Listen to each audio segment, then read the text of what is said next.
ahead of the gig at Future Dub Orchestra, and I have the pleasure to chat to you today about what is coming up and how the band is going. And you've also got your EP coming out.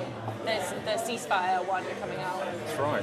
This year, is that right? Exactly, yeah. We're really excited about it, and I'm Theo from Future Dub Orchestra. I'm the producer and writer.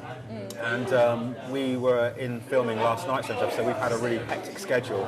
But Ceasefire is coming out in 2016, so it's going to be a live edition, so it's going to be a two-pronged attack. We're going to have a properly recorded mixed edition, which will be on all the kind of like Amazon and iTunes. But also the live Ceasefire one will be released in 2016, and we're going to do little announcements when through the year to let people know, because there's a little kind of a campaign going on with that. And how was the recording process for that? Was that smooth or was it quite long? It's a really interesting question, because generally people don't really kind of know what the recording process. It's been a long process to get it to where it is now, but yeah, it was really enjoyable. Just trying to get the right pieces in the right place, and really sort of, we were talking about Bristol earlier on, just to kind of represent our city, because I'm born and bred in Bristol, and it's giving that flavour of the city, really. It's a story about the city. Oh, okay. Oh, lovely. Okay, because I was going to ask about that as well, because you've grown up here, and did you apprentice at the Coach Station studio? Coach House. The Coach House. Yeah, studio. And you've done your research. Well, that's produced some amazing names, so like Massive Attack and Portishead. So how did it feel to grow up in that environment with it? It seemed like it was blossoming at that point, and really in the Bristol scene, and you were kind of like riding that tide a bit. Yeah, I mean, you've just really put a beautiful line on it. It was blossoming. I was very lucky. The Coach House was an amazing place. I did my apprenticeship there, and it was at the time when Massive Attack and Portishead and Tricky, it was all around the time where everybody was releasing their first album. So it was an amazing, exciting time. And for me, I was very lucky because I was kind of being sort of like a T-boy and apprentice, so learning the ropes, learning how a desk was. And it was kind of very much in the analog stages, and digital was just coming in. But just having various people coming into the studio and, this sound, which, as I said to you earlier on, has no sound like anywhere else. And the Coach House was a very special place because we were able to kind of grow our love for music, and Bristol's very eclectic, so we were able to mix fusion of dub, hip-hop, classical, reggae, punk, everything was thrown in, and that's the kind of Bristol sound, really. And the Coach House was a breeding ground for that, and I was very lucky to be a part of that tapestry. Absolutely, and with the orchestra being it's a collective more than a band, doesn't it? So what is kind of the benefit of that? Does it mean it's more flexible with who comes and goes? Because tonight there are about 5 of you playing, is that right? Is that sort of a stable 5, or does that sort of change? It's stable now at the moment. Okay. No, that's a really good question, actually, May. Future Dub Orchestra is a collective, and what's great about that, and you said it can be flexible. And what that means is that I did a show for Sanctum in Bristol with the artist Feaster Gates, and we had a full-on orchestra, strings, woodwind. Was that the one that was in the Temple Church? That's right. It was all bombed out, so it's just the remains. It's amazing because it was a really long festival as well. It was ongoing. It was literally from the it was like 24 hours for like a month. I think it might be a record. I'm not too sure. It was quite an incredible feat. But yeah, that was the opportunity for me to, because obviously some venues don't allow to have a huge ensemble. So I've got like a group of musicians, like string players, woodwind, brass, I can bring in, or I can bring in, as you said, the stable 5. And we go out as 5 generally because we're able to. But other venues, if we go to London or tour in Europe or in different countries, then the budget allows the orchestra to then come with us. Yeah, absolutely. And then the full picture can be then, so it's quite nice that people get to see on some shows the full picture. And there must be something this is an opportunity for you to kind of brag about your bandmates, I suppose, because there must be something really amazing. Everyone's held in high esteem in their own way, those 5 or further. What is it about the members who are part of the collective that sort of unites you all? Is there sort of one thread that runs through it? It's a great question. Well, look, let me start. They are an amazing team, and they are amazing instruments to bring into it. And what I mean by that is Elle Dee's voice is an amazing instrument. She's worked with Ronnie Size, Smith and Mighty. They are the sort of godfathers of the Bristol sound. and she's an amazing vocalist. Ben Christie's the bass player. He's amazing, holds kind of the bass, the heavy sounds, that real Bristol kind of bass sub. Dave is fantastic, he's an amazing drummer. He's very young, relatively new. And also Barney on brass, who plays trombone. And that 5, including myself, we've grown really close together. Yeah. And we all know, in a way, it's almost like telepathy.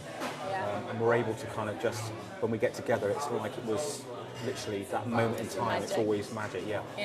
Well, just watching Elle do the sound checks now, I mean, she's just there in her puffer jacket, like she just walked on in and then just so casually and naturally is just belting out these amazing tunes. She's awesome. She's amazing. It's like she just rolled out of bed and was like, yeah, I can do this. I think she probably might have done. She did sort of give me a call and say, I'm kind of on my way, but I'm a bit late. But no, she's an amazing performer. I mean, what's great about Elle Dee, about all the other musicians really, is that as soon as she hits that stage, it's electric. You know, I've worked with Elle Dee through the good times and the bad times. You know, like in all sorts of music, it's never always a smooth road. Getting to where you want to get to can be quite difficult. Like anything, it's a difficult struggle sometimes, and also to tell the story of what we're about and who we are. But as a front person, I think she tells the story really, really well. You know. And so as soon as she does walk up onto that stage, I mean diva in the right sense of the word. She's an original diva. Yeah, absolutely. So you've spoken a bit about how your ethos is, how it's sort of set on the notion that music is the stable thing that a collective can build around. Why do you think it's music specifically as opposed to a different art form that has the power to just bring in so much creative energy from all sides? Wow, that's a really deep question. I just think it's because we're all very passionate about music. I mean, you know, to get like-minded people to stick together for a long time, you know, because I think, you know, when you've got a group of people, it's like a relationship. You have to respect each other. You have to cherish those moments when you are together and give everybody a chance to have their point of view, really. And I think that really helps for a unit to, in the respect of Future of Orchestra, is that we've all chosen our path to be musicians. And, you know, I probably speak for myself only, but music is the only thing I know and love. You know, and you know, I don't know what else I would do really. It's my passion. It's you. It's me, absolutely. Speaking a bit more specifically about the actual songs, so Breakout has this beautiful song, but has this sort of cinematic feel to it, especially with that sort of dramatic violin. It sounds like it would be like a Bond film song or something like that. Has any of your music ever been in film? Would you like it to be, or is it just part of the music? Well, I have had music in a film. I was very lucky. Had a film. It was called Starting Out in the Evening over in the Sundance Film Festival. Which is the Robert Redford Film Festival. I was very lucky. I've got a friend out there called Gina, and she was supervising the edit and said that we love this track that you're doing. I was working with a girl called Beth Rowley, a very famous Bristol singer who's come out of Bristol. But I'm really glad you touched on the cinematic, because that's what I want to try and do, is evolve the kind of whole, I think the word eclectic's overused, but that's what it is. It's the sort of story of the city. It's very beautiful. It's very dramatic, Bristol. And again, I said I'd like to have strings and stuff like that, and I'm glad you mentioned about the Bond thing, because I'm a huge Bond fan. And with dub, to explain what dub music is really, it's about the roots and culture of reggae, but it's also more than that. It's all the atmospherics, like King Tubby, Jazz Shaka. I really love those guys, but I also love, you know, people like Bjork and stuff like that, who have this really amazing innate feel for nature and the organic way of life.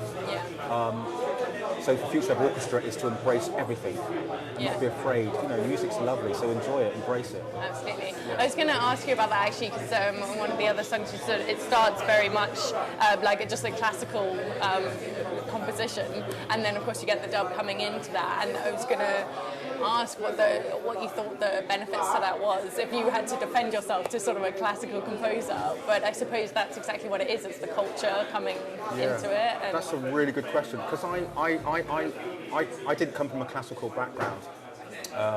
Sort of very studio-based, very sort of like from the dance sector. But it's interesting, when I work with a lot of classically trained musicians, they always go, oh, I wish I could do what you could do, because I'm not really following any rules. And I guess with classical music, to a greater extent, it's quite structured. But it's this wonderful thing when I work with the orchestra, when they come in, all the sort of string players and the woodwinds, as I say, they're really keen to know how I do things, but also I'm so keen as well. So, I don't know, I don't feel any pressure from people from outside saying about the orchestra. I think normally they embrace it, they quite like it. They go, wow, it's an amazing mix. Is that what you mean when you say you want to break the boundaries of music? Is that sort of is it the merging of genres? Absolutely. Or do you mean, I don't want to be really sort of kind of constructed to do one thing that way, or restricted as well. Yeah. I want to be able to, you know, it's like if somebody says, you know, taste something or experience something, you know, why not? You know, you might not like it, but actually you might be surprised. And I think that's what, you know, with art as well, you know, you can never actually sort of say what it is exactly. Yeah. You have to figure it out for yourself. And I think I like that. I think to actually bring in different elements of different music, different instruments, it's really beautiful, you know.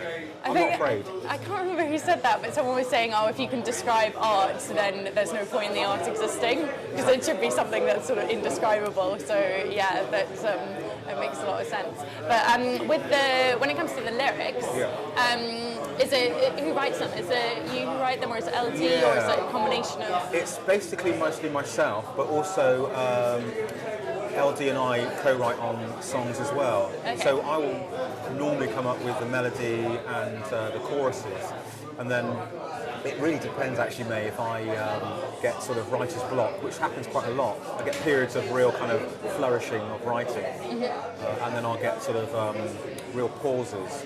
But generally I kind of sketch out the melody and the chorus comes to me first. Yeah. And then Elle Dee will come into the studio, and then we'll kind of back into ideas. Okay.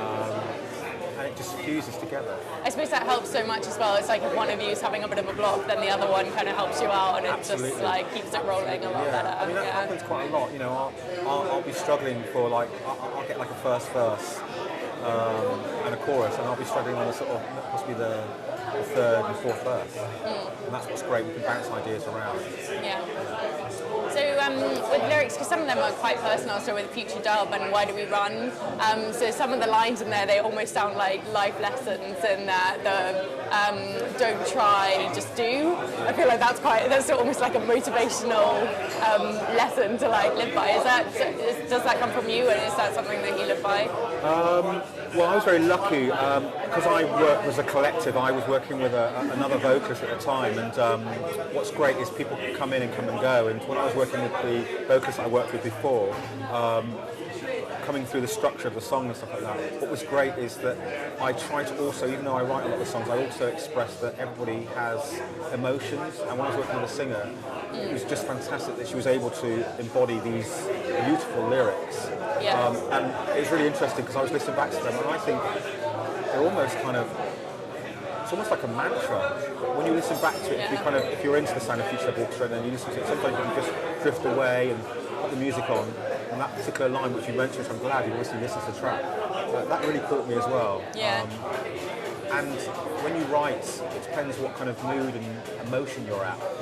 A lot of my stuff is from moments of non-clarity to clarity. I might see something, I might be on the way to the studio, I might hear a conversation, and then I'll pick up on that, or something that's on the TV, or something that's relevant, you know, what's going on with all the sort of the migrants and stuff like that. Yeah. This whole global city, because we live in such a very easy to communicate way, we can see things, we hear things on a daily basis. So I take a lot of inspiration from life as well, and that then reflects into my writing. Sort of moments of epiphany, I guess, as well, when you like had that moment of clarity, which is always the best feeling. So it's sort of a relief. Not always before a gig I get clarity. But like at the most important times. So have you played at festivals before? I have. I'm very lucky. What's great is we don't play often in the city because we're going off and doing other stuff in London and various places and stuff like that around the country, and obviously in Europe and stuff. But what's wonderful is Steph and Mark always invite us back, and we love it. Obviously they've moved to here, the new location, St Nicholas Street, whatever. But yeah, I love the vibe. I have played, to answer your question here, and it's great. It's the first time here tonight, this so venue, this is the first time for me in the new venue. It sounded great in sound check, but the other place had a special vibe. I'm hoping that this will have that same energy. Yeah, I'm definitely feeling like every time I come back here, it feels more and more like the spirit of the old place is sort of like growing here, because it does take the time to sort of like settle into the stone, as it were, and just like, you're right. But it's getting more and more like that every time I come back. So, I think it will. I think it will. Okay, well, great. Thank you so much for talking to me, Theo. That was really brilliant, and I'm looking forward to the gig a lot. I was really excited about it all day. So yeah, Awesome. I'm sure it'll be Thank you. amazing sound check. Thank you very much. So yeah, thanks a lot. Cool.